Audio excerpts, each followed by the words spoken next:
Hello friends, आप लोग कैसे हैं। मैं आपके सामने लेकर आज का हूँ प्रवीण ट्यूटोरियल का पार्ट 19। चलिए दोस्तों, वीडियो स्टार्ट करते हैं। जैसा कि आपने प्रेस पार्ट में देखा था, मिस्सू अपने स्कूल चला जाता है पाको को बाय कर कर, और ये सब देखकर एकदम पायन कहता है पाको से, तुम्हारा तो काम हो गया लेकिन हम ही रह गए, क्या तुम मेरी मदद करोगी।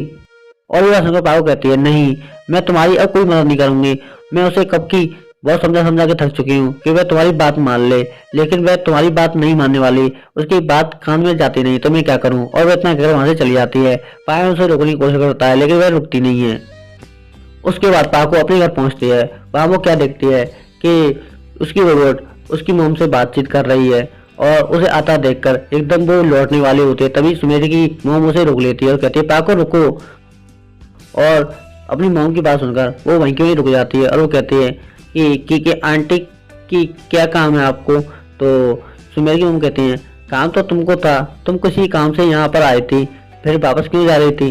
तो ये बात सुनकर एकदम पाओ कहती है कि वो ना, आप सुमेर से बातचीत कर रही थी, तो मैंने सोचा कि आपको डिस्टर्ब ना करूँ, बस इसलिए। और ये बात सुनकर सुमेर की मोम कहती है, अच्छा तो ये बात है। तो वो कहती है, कोई बात नहीं, ऐसा होता है, लेकिन मुझे तुमसे कुछ काम था। और ये बात सुनकर पाओ कहती है, क्या। तो सुमेर की मोम कहती है कि तुम्हें क्या हुआ, मुझे तुमसे कुछ काम था, क्या तुमसे कोई काम नहीं हो सकता था। तो पाओ कहती है, हाँ आंटी, काम क्यों नहीं करूंगी, ये तो मेरी परमानेंट ड्यूटी है जो मैं हमेशा करती रहती हूँ। तो सुमेरी की मोम कहती है, इतना बड़ा कोई काम नहीं है, तुम्हें मेरे साथ चलना पड़ेगा। क्या तुम मिस्सू को जानती हो। और ये बात सुनकर एकदम पाओ के मुंह के गाल लाल हो जाते हैं और वो शर्माने लगती है। और उसे शर्माते हुए देखकर सुमेरी कहती है कि पाको, अपने आप को कंट्रोल करो, कहीं मोम को पता नहीं चल जाए कि तुम ही सुमेरे हो। और ये बात सुनकर पायो कहती है, हाँ हाँ आंटी, मैं जानती मिस्सू को, मिस्सू मेरा दोस्त है। तो और ये बात सुनकर सुमेरे की मोम कहती है, अच्छा तो वो तुम्हारा भी दोस्त है, लेकिन मुझे तो लगा था कि वह सुमेरे का दोस्त है। लेकिन ये बात सुनकर पायो कहती है, नहीं नहीं नहीं, वो मेरा भी दोस्त है, मेरा मतलब कि वो सुमेरे का भी दोस्त है और मेरा भी दोस्त है। लेकिन आंटी, आपको काम क्या था, ये बताइए। तो सुमेरे की मोम कहती है, कुछ नहीं, कि मुझे इसी वक्त मिस्सू के घर पर जाना है, और इसलिए मैं चाहते हैं तुम मेरे साथ चलो, कहीं कोई खतरा हो गया तो मैं क्या करूँगी। और वैसे भी इस शहर में मैं कुछ नहीं आई हूँ, इसलिए मुझे इस बारे में कुछ ज़्यादा पता नहीं है। और ये सुनकर सुमेरिया की रोड एकदम चौंक जाती है। वो कहती है कि मॉम इतना बहाना क्यों बना रही हैं। तो पाको तो खुश हो जाती है मिस्सू का नाम लेकर। तो वो कहती है, अरे इसी बहाने मिस्सू से मिलने का मौका तो मिल रहा है मुझे। वैसे भी मैं उससे मिलने के लिए वापस उसके स्कूल जाने वाली थी उसे लेवाने के लिए, लेकिन वो तो घर ही आने वाला है, उसके बाद तो मैं उससे खुद ही मिल लूंगी। चलो अच्छी बात है। और वो कहती है, ठीक है तो आंटी, मैं आपके साथ चलूंगी। और वो इतना कहकर उसके साथ चलने लगती है। तभी सुमेरी रोक लेती है, मतलब सुमेर की रोबोट। वो कहती है कि मॉम, क्या मैं भी चल सकती हूँ। तो यह सुनकर वो एकदम से चौंक जाती है सुमेर की मॉम। वो कहती है, तुम क्या करोगी। मॉम की बात सुनकर सुमेरी कहती है कि कुछ नहीं, मैं बस मिस्सू से मिलना चाहती हूँ, उससे मिले काफी दिन हो गए ना, इसलिए। और आप भी तो मिस्सू की मॉम से मिलने के लिए जा रही है ना, इसलिए तो मैं आंटी से भी मिल लूंगी। और ये बात सुनकर एकदम सुमेरी की मॉम अपने मन में कहती है, ये लड़की मिस्सू के पीछे क्यों पड़ी है, जबकि ये असली सुमेरी नहीं है। लगता है ये अपने आप को असली सुमेरी समझती है। शायद ये भी हो सकता है कि दोनों की फीलिंग एक जैसी हो। तो वो कहती है, चलो ठीक है, तुम चल सकती हो, लेकिन क्या तुम सच में मिस्सू की मॉम से मिलना चाहती हो। और ये बात सुनकर एकदम सुमेरी की रोबोट कहती है, हाँ हाँ, मैं मिस्सू की मॉम से मिलना चाहती हूँ, वैसे भी वो खाना बहुत अच्छा बनाती हैं, तो मैं भी थोड़ा सीख लूंगी। और ये सब सुनकर एकदम वो काफी खुश हो जाती है सुमेरी की रोबोट। और पाको ये सब देखकर कहती है, लगता है ये भाभी उसका पीछा नहीं छोड़ेगी, मुझे पक्का यकीन है ये मेरी रोबोट जरूर मिस्सू से चिपकेगी, और मैं इसे नहीं छोड़ूंगी। अगर ये मिस्सू के पास जाकर चिपकी तो भले ही ये मेरी रोबोट है, लेकिन मैं मिस्सू के पास किसी को भी नहीं दे सकती। और उसके बाद वह सीधे नीचे आ जाते हैं और गाड़ी में बैठकर मिस्सू के घर के लिए चल देते हैं। और उसके बाद सीन दिखाता है मिस्सू के स्कूल का। मिस्सू के स्कूल की छुट्टी हो जाती है और वहां पर मिचिको बाहर खड़ी हो जाती है, और वह देखती है कि मिस्सू भाग रहा है। तो वह उसका हाथ पकड़ लेती है पीछे से और कहती है कि मिस्सू, कहाँ भाग रहे हो। तो यह सुनकर मिस्सू चौंक जाता है। वो कहता है कि घर। तो वह कहती है, तुम बोले क्या, तुम मेरे साथ ही स्कूल आते हो और मेरे साथ ही स्कूल जाते हो, लेकिन तुम इस तरह से क्यों भाग रहे हो। तो यह सुनकर एकदम मिस्सू कह रहा है कि कुछ नहीं, आज घर पर जाने की कुछ ज़्यादा एक्साइटिंग थी ना, इसलिए चलो हम दोनों साथ में चलते हैं। और तभी वहाँ पर कावा साहू आ जाते हैं। कावा साहू कहते हैं कि बॉस हमारे लिए कुछ ऑर्डर है क्या, मतलब कि क्या हम आपकी पार्टी ज्वाइन कर सकते हैं। तो ये बात सुनकर एकदम मिचिको गुस्सा हो जाती है। वो कहती है चुपचाप यहाँ से जा रहे हो या मेरे हाथ से मार खाओगे तभी मानोगे। इस बात को सुनकर साहू कहता है अरे मिचिको मैं तुमसे नहीं पूछ रहा हूँ, मैं मिस्सो बॉस से पूछ रहा हूँ। तो ये बात सुनकर एकदम मिस्सो कहता है कि मैं तुमसे कितनी बार कहा कि तुम मुझे बॉस मत बोलो, मैं मिस्सो हूँ, तुम मुझे मिस्सो कहकर बुला सकते हो। और मिचिको उन दोनों को देखकर कहती है कि मिस्सो का पीछा छोड़ो, उसे दोबारा परेशान किया तो मैं तुम्हें नहीं छोड़ूंगी, ध्यान रखना। और वो इतना कहकर वहाँ से चली जाती है। और ये सब देखकर फिर साहू कहता है पता नहीं ये अपने आप को क्या समझती है, पहले ये मिस्सो के पीछे बिल्कुल नहीं भागती थी, खुद ही हमें ऑर्डर देती थी मिस्सो को मारने के लिए, लेकिन आज पता नहीं इसे क्या हुआ जो मिस्सो के पीछे इतनी पड़ी रहती है। मैं तो सिर्फ इतना कहना चाहता हूँ कि ये लड़की सिर्फ मतलब ही है, इससे तो बात करना बेकार है। और कबाब ये बात सुनकर कहता है हाँ साहू मैंने देख लिया ये कितनी मतलब लड़की है, ये मुझे ऐसे ही छोड़ के चली गई। इस मिस्सो के चक्कर में मैं कितनी बार पिटा हूँ मुझे ही पता है, इसके चक्कर में मैंने ना जाने मिस्सो को कितनी बार परेशान किया है, लेकिन आज ये खुद मिस्सो के पीछे जा रही है, आज पता नहीं से क्या हुआ है। और साहू कहता है हाँ तुम्हें शायद पता नहीं, मिस्सो पढ़ाई में तेज है और खेल कूद में भी अच्छा हो गया है, और इसी कारण मिच्ची को क्या उस पर कई लड़कियां मरती हैं, हम लोगों का क्या होगा पता नहीं। और काव कहता है हाँ साहू वैसे बात तो तुम ठीक कह रहे हो, कभी कभार तुम अकलमंदी की बात कर ही लेते हो, चलो यार तू ही एक मेरा सहारा है और मैं तेरा सहारा, दोनों एक साथ चलते हैं। और इतना कहकर वो दोनों आपस में बात करके चले लगते हैं और गाना गाते हैं तू ही सहारा मेरा, तू ही सहारा मेरा, तू ही है मेरा, तू ही है मेरा। और इसका सीन दिखाया था मिचिको का।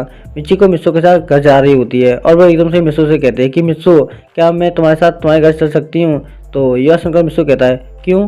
तो मिचिको कहते हैं क्योंकि मुझे तुम्हारे घर पर से एक बुक्स लेनी है ताकि मैं पढ़ाई कर सकूँ, वैसे भी तुम पढ़ाई में काफ़ी इंटेलिजेंट और होशियार हो गए हो। तो ये बात सुनकर मिस्सो एकदम खुश हो जाता है कि उसकी मिच्ची को तारीफ कर रही है और वह सिर पर हाथ फेरने लगता है। और ये सब देखकर मिच्ची कहती है लगता है लाइन पर आ रहा है धीरे धीरे, लेकिन चिंता मत करो बहुत जल्दी आ जाएगा। और ऐसे ही वह बातचीत करते करते मित्सु अपने घर पहुंच जाता है मिच्ची के साथ और वहाँ अपने ऊपर वाले कमरे में चला जाता है और कहता है कि मिच्ची को तुम यहीं रुको मैं अभी आता हूँ। अरे ऊपर से उस किताब को लेकर आया जिसे मिचिको ने कहा था और वह मिच्ची की तरफ देख रही होती है बड़े ध्यान से। तो ये सब देखकर मिच्ची एकदम से कहता है ये लो किताब, लेकिन मिच्ची को उसकी बात को बिल्कुल ध्यान नहीं देती है, वह तो मिच्ची को देखे जा रही होती है। तभी मिच्ची एकदम इशारा करता है और कहता है कि मिच्ची को तुम्हारा ध्यान कहाँ पर है, तुम्हें बुक्स नहीं चाहिए क्या। तो यह सुनकर मिच्ची कहती है हाँ ओ हाँ हाँ हाँ चाहिए मुझे, मैं इस बारे में कैसे भूल गई। और वह उस बुक्स को अपने हाथ में लेती है और वहाँ से अपने लेकर चलने लगती है और कहती है अब मैं क्या बहाने बनाऊं समझ में नहीं आ रहा है, मिस्सो से मिलने के लिए क्या करूं समझ में नहीं आ रहा है। और वो वहां से चलने लगती है और तभी वह आधे रास्ते में पहुंच जाती है और वह रास्ते में चल रही होती है तो वह क्या देखती है कि मिस सुमेर की मॉम कार में जा रही हैं और उसके साथ सुमेर और पाको भी है। और उसे देखकर वह समझ जाती है कि ये किसे मिलने जा रहे हैं और वह कहती है कि ये दोनों अब दोनों के दोनों फिर से मिस्सो से मिलने के लिए जा रही हैं, मुझे पक्का पता है, मुझे लगता है इस वक्त मुझे मिस्सो के पास जाना चाहिए अपने घर नहीं। और वह इतना कहकर वह भी उसके पीछे पीछे जाने लगती है। और ऐसे ही मिस्सो अपने ऊपर वाले कमरे में जाने वाला होता है तभी नीचे डोरे बजने लगती है, मतलब कि घर के दरवाजे की। और ये सब सुनकर मिस्सो रुक जाता है और वो कहता है कि इस वक्त कौन आ गया। और वह दरवाज़ा खोलता है तो वो एकदम चौंक जाता है, वह देखता है कि मिस सुमेर की मॉम सामने है और उसके साथ पाको और सुमेर की रोबोट है। और ये सब देखकर वह एकदम से डर जाता है, वो कहता है कि आंटी और जी पाको। फिर मिस्सो एकदम हड़बड़ाने लगता है, वो कहता है कि कुछ नहीं। तो वह कहते हैं नहीं नहीं तुम कुछ बोल रहे थे। तो मिस्सो कहता है अरे नहीं बोला ना मैंने कुछ। तो वो पाको कहती है ठीक है इतनी जोर से मत चिल्लाओ। तो सुमेर की मॉम कहती है तुम आते ही शुरू हो गए लड़ना। तो मिस्सो कहता है कि देखिए ना आंटी जी हमेशा लड़ना शुरू कर देती है आते ही, इसे कौन समझाए। और ये बात सुनकर सुमेर की मॉम एकदम से कहती हैं ऐसा तो सुमेर करती है, पाको क्यों कर रही है। तो एकदम पाको एकदम ये सब सुनकर एकदम चुप हो जाती है, कहीं उसे शक नहीं हो जाए कि मिस सुमेर की मॉम को कि भाई सुमेर है। और सुमेर की रोबोट इस बात का खूब फायदा उठाती है, वो कहती है हाँ ऐसा तो मैं करती हूँ। और वह जबरदस्ती मिस्सो के साथ चिपका चिपकी करने लगती है। और ये सब देखकर एकदम पाको का भी गुस्सा आता है। पाको कहती है देख लूँगी इस रोबोट को, बच्ची को मैं इसे नहीं छोड़ूंगी। और ये सब देखकर वह कहती है उसकी रोबोट कि अगर तुम्हें ये सब करना होता तो तुम्हें सुमेर बनना चाहिए था, पाको नहीं। और ये कहकर वह मिस्सो के साथ अंदर चली जाती है। और तभी वहाँ पर मिस्सो की मॉम आ जाती हैं मिसो की मोम देखती हैं कि सुमीरे आई है और पाको और सुमीरे की मोम भी है, और इन्हें देखकर वो एकदम खुश हो जाती है। वो कहती है कि तुम आ गई, और सुमीरे तुम कैसी हो। तो ये बात सुनकर सुमीरे की रोबोट कहती है कि मैं अच्छी हूँ आंटी, और पाको भी कहती है कि मैं भी अच्छी हूँ। तो और तभी मिसो की मोम की नज़र पाको पर पड़ती है। वो देखती है कि पाको भी आई है, और उसे देखकर वो कहती है कि पाको तुम भी आई हो, लेकिन तुम आजकल कुछ ज्यादा कम आने लग गई हो, क्या चक्कर है कि तुम्हारी तबीयत ठीक नहीं रहती क्या, या कोई काम पड़ गया तुम्हें। तो युवा सुनकर पाओ कहती है कि कुछ नहीं आंटी, आजकल कुछ ज्यादा क्राइम बढ़ गया है, इसलिए मुझे टाइम नहीं मिल पाता।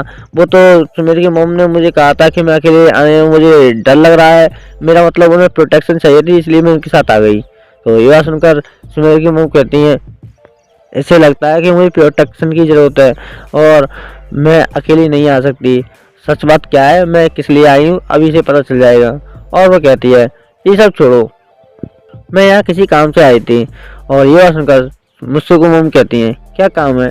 तो और ये बात सुनकर सुमेर की मोम मिस्सू की तरफ देखने लगती हैं, और उसे देखकर वो समझ जाती हैं कुछ तो ऐसी बात है जो सुमेर की मोम मुझे नहीं बताना चाहते, लेकिन फिर भी मुझे बाद में पता चल जाएगा कि सुमेर की मोम क्या चाहती हैं। और वे कहते हैं ठीक है, तुम्हें बात करना है ना, तुम ऊपर जाओ। और वे इतना कहकर सीधे अपने किसी की तरफ चली जाती हैं। और मिस्सू कहता है पता नहीं आज ये सुमेर की मोम कौन सा बम गिराने वाली है मेरे ऊपर, पता नहीं ये सुमेर की मोम किस लिए यहाँ पर आई हैं, लेकिन एक बात पक्का जानता हूँ, ये कुछ गड़बड़ करने वाली हैं, और जो मेरे लिए अच्छा नहीं होगा। मैं इनसे कह रहा हूँ कि कुछ दिन रुक जाइए, बाद में बता देना पाको को इस बारे में, लेकिन ये तो पीछे पड़ी गई हैं तो पड़ गई हैं, अब मैं क्या करूँ, अब मैं यहाँ से जा भी नहीं सकता, क्या करूँ मैं। और वह फिर सब के सब ऊपर वाले कमरे में चले जाते हैं। और कुछ देर बाद वहाँ पर मिचिको भी आ जाती है, और मिचिको के आने के बाद वह दरवाजा खोलने के लिए डोरे बजाती है, लेकिन वहाँ पर कोई नहीं आता। लेकिन और दरवाजे की डोरे की आवाज़ सुनकर मिस्सो की मोम वहाँ पर आ जाती हैं, और वो कहती हैं कि पता नहीं कौन आया है इस वक्त। और वह दरवाजा खोलकर देखती हैं तो वो देखती हैं कि सामने मिचिको है, और उसे देखकर एकदम वो चौंक जाती हैं। वो कहती है मिचिको, मिचिको तुम यहाँ क्या कर रही हो। तो ये बात सुनकर मिचिको एकदम हिचकिचाती हुई कहती है कि आंटी दरअसल मैं कुछ देर पहले मिसू से बुक्स लेने के लिए आई थी, लेकिन मिसू ने मुझे गलत बुक्स दे दी, अब मैं क्या करूं। तो ये बात सुनकर मिसू की मम कहती हैं हाँ मुझे तो पता है कि वो गलती करना कभी नहीं छोड़ेगा, चाहे कितना भी होशियार हो जाए। और ये सब सुनकर मिसू हंसते हुए कहती है हाँ आंटी ये बात तो आप ठीक कह रही हैं। फिर और मिसू की मम कहती हैं जाओ उससे मिल लो। और वह ऊपर वाले कमरे की तरफ जाने लगती है, और मिसू की मम वापस अपनी किचन में चली जाती हैं खाना बनाने के लिए। वो हल्का सा दरवाजा खोलती हैं और वो देखती हैं कि सभी के सभी लोग खामोश बैठे हैं, और मिस्सो उनके बीच में बैठा हुआ है। देखो पाको और सुमेरे, मैं जानती हूँ तुम दोनों मिस्सो की काफ़ी अच्छी दोस्त हो, लेकिन तुम्हें एक बात बता दूँ, मैंने मिस्सो के लिए एक लड़की चुनी है जो मिस्सो के लिए सबसे बेटर रहेगी। और ये बात सुनकर पाको चौंक जाती है। पाको कहती क्या। तो ये बात सुनकर सुमेरे की मम कहती है तुम्हें कोई प्रॉब्लम है। तो पाओ कहती कि कुछ नहीं, ये आपकी मर्जी, आपने चुना होगा जो मिसो के लिए चुना होगा वो काफ़ी अच्छा ही होगा ना। तो वो एकदम कहती है अब मैं कैसे कहूँ, अब मैं कैसे समझाऊँ अपनी मम को, मैं भी मिसो को लाइक करती हूँ, अब मैं कैसे समझाऊँ समझ में नहीं आ रहा है। फिर वह कहती हैं देखो मेरे ख्याल से मिसो के लिए वो लड़की अच्छी रहेगी जो मिसो को अच्छी तरह से जानती हो, और मिसो भी उसे अच्छी तरह से जानते हो उसके बारे में। और मेरे ख्याल से एक ही लड़की है जो दोनों सूरतों में मिसो के लिए अच्छी रहेगी, और वो काफ़ी अच्छी देख रेख भी करती है मिसो की खासकर, और वो अच्छी भी दोस्त भी है मिसो की। वो खासकर मिसो के साथ ज़्यादा रहती है और मिसो के हर काम में हेल्प करती है। वो लड़की देखा जाए तो सबसे अच्छी है मिसो के लिए। तो ये बात सुनकर सुमेरे की रोबोट कहती है कि मॉम वो कौन है वो लड़की। तो ये सब सुनकर एकदम सुमेरे की मॉम कहती है हाँ बताने वाली हूँ, उसी का नाम लेकर तो आई हूँ, तुम्हें पता भी तो चलना चाहिए कि वह लड़की कौन है। और वो कहती हैं वो लड़की है मिचिको। और ये बात सुनकर पाको एकदम चौंक जाती है और सुमेरे की रोबोट भी। लेकिन बाहर खड़ी मिचिको ये सब सुनकर एकदम खुश हो जाती है, क्योंकि दरवाजे के पास ये सब देख रही होती है। और वह कहती है सुमेरे की मॉम कि हाँ वो मिचिको काफ़ी अच्छी लड़की है, क्योंकि वह मिसो के बारे में सब कुछ जानती है, क्योंकि मिचिको काफ़ी अच्छी लड़की है और मैंने उसे कई बार देखा है कि मिसो की वो काफ़ी अच्छी तरह से देख रेख करती है। और ये बात सुनकर पाओ कहती है क्या मिचिको, लेकिन मिचिको क्यों, मिचिको से बेटर कोई और लड़की नहीं है मिसो के लिए। मेरे ख्याल से मिसो के लिए और कोई लड़की अच्छी रहेगी, मिचिको अच्छी नहीं है, मैं जानती हूँ मिचिको अच्छी लड़की नहीं है। और मिसो उसे नाम लेकर एकदम शर्माने लगता है। और पाओ कहती है तुम इस तरह से क्यों शर्मा रहे हो, तुम्हें तो बहुत खुशी हो रही है ना। तो ये सब सुनकर एकदम मुझसे कह रहा है, देखो पाको, मैं कहना तो नहीं चाहता, लेकिन आज से कुछ दिन तक मैं जो मिच्ची के साथ घूम रहा था ना, वो सब करने के लिए मुझे सुमेर की मोम ने बुलाया था। और ये बात सुनकर वह दोनों की दोनों चौंक जाती है। और क्या, ये क्या कह रहे हो मिस्सो तुम? तो मिस्सो कहता है, हाँ दरअसल आंटी को लगता है कि मिच्ची को मेरे लिए इसलिए अच्छी रहेगी क्योंकि वह मेरे बारे में सब कुछ जानती है और मैं भी उसके बारे में जानता हूँ। और ये बात सुनकर पाओ कहती है, बस इतना ही कि वे तुमको जानती है इसलिए वे तुम उसे पसंद करते हो? लेकिन ये कैसे हुआ? तुम तो मुझे भी जानते हो और मैं तुमको जानती हूँ और सुमेरे भी। क्या तुम हम दोनों में से कोई किसी एक को नहीं चुन सकते थे? और ये बात सुनकर मिस्सू एकदम चौंक जाता है। वो कहता है, क्या क्या पाको, तुम मुझे पसंद करती हो? तो ये बात सुनकर पाओ एकदम इमोशनल हो जाती है और कहती है, मैं तुमको बहुत दिन से पसंद करती हूँ, लेकिन तुम जो मेरे पर ध्यान नहीं देते, मैं क्या करूँ इसका? और ये सब सुनकर सुमेर की मोम कहती है, देखो अब कुछ नहीं हो सकता, मैंने मिच्ची को ही चुना है और वो इसलिए चुना है क्योंकि वह उसके बारे में सब कुछ जानता है। लेकिन तुम्हारे बारे में क्या? वह तुम्हारे बारे में कुछ नहीं जानता कि तुम कौन हो।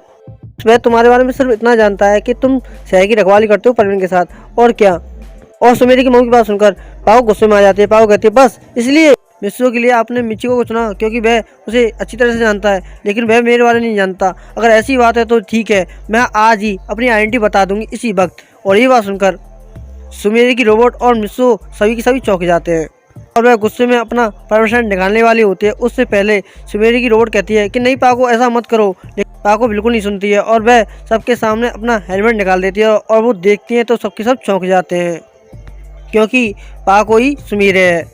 और ये सब देखकर मिच्ची को भी एकदम हैरान हो जाती है, जो बाहर खड़ी होकर देख रही होती है। और वो कहती है कि पाको पाको पाको ही सुमेरे है, लेकिन दो सुमेरे कैसे? फिर पाको धीमी आवाज़ में कहती है, ये मेरी रोबोट है, असली सुमेरे मैं हूँ।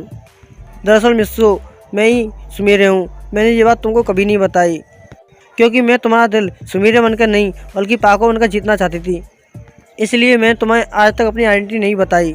मैं तुमको बहुत पसंद करती हूँ, बहुत बहुत, अपनी जान से भी ज़्यादा। और ये सब देखकर सुमेर की मोम एकदम खुश हो जाती हैं और वो कहती है, मैं जानती थी कि तुम ही सुमेर हो, तुम ही पाको हो, और मुझे पता था कि तुम अपनी आइडेंटिटी इस तरह से नहीं बताने वाली, इसलिए ये सब मैंने ड्रामा किया। और मिस्सो भी तुम्हारी आइडेंटिटी पहले से जानता है। और ये सब सुनकर एकदम पाको चौंक जाती है। वो कहती, क्या? और इसी के साथ ये चैप्टर नहीं समाप्त होता है। और आप लोगों को एक बात बता दूं कि जो अगला पार्ट आएगा वो लास्ट पार्ट होगा इस सीरीज़ का। चलिए गुड बाय, चलता हूँ।